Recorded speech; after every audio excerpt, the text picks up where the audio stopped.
Let me tell you this, because I haven't been on too many specific podcasts. So this part of the story kind of gets left out as to how we started the Miami Marathon. But the Miami Marathon was inspired not just by my experience with triathlon and those two partners of mine that were organizing the original triathlon trilogy out of Key Biscayne. The idea for the Miami Marathon was a visit by a young boy named Rudy Garcia Tolson, who I have mentioned this before in podcasts, that he's a triathlete that is a Paralympian, and he, at the time when I sort of found out about him, he was 12 years old, missing his legs, and cleft palate, had Townsend syndrome when he was 5 years old, and he still pursued the sport of triathlon.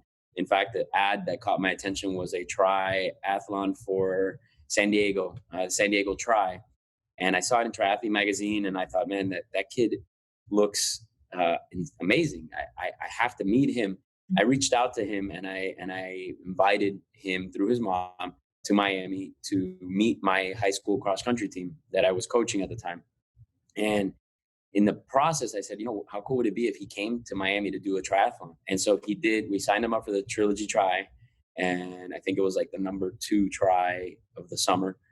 2 or 3, one of the twos, one of those 3. And we brought him in. He did the swim portion, I did the bike portion, and he did the run portion. So we kind of did a relay, and Channel 7 News covered him that day. And it's just so happens to be that I still have that photo of him being interviewed, that the Channel 7 piece that actually airs that night is watched by the mayor and the mayor's chief of staff, specifically, who's a triathlete, an Ironman triathlete and whatnot.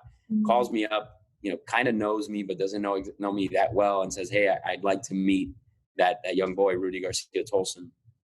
So Rudy's brought into the mayor's office.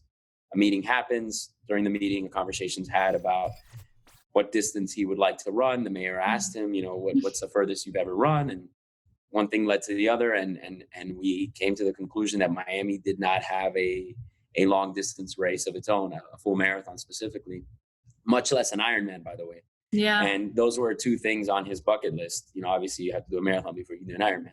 And here we are 19 years later with the marathon, inspired by a triathlon. It's life goals. And at the same time, I think some of us forget to be an inspiration for others, right? Like, we think that inspiring people are the only ones that are entitled to being on TV to inspire people, and they, you have to make tons of money to be inspirational, or you have to be an elected official to be inspirational. And the truth is, you have a chance to be inspirational every time you lace up those running shoes or get on the bike or jump in the pool.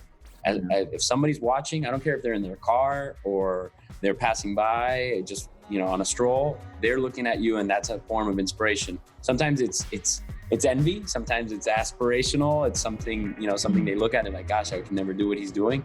But I think if you are, that 65-year-old, look, he inspired you at that moment. So I hope to be that 80-year-old that inspires that 17-year-old to say, hey, I'm going to stay with this stuff until I'm 80, because look at this guy.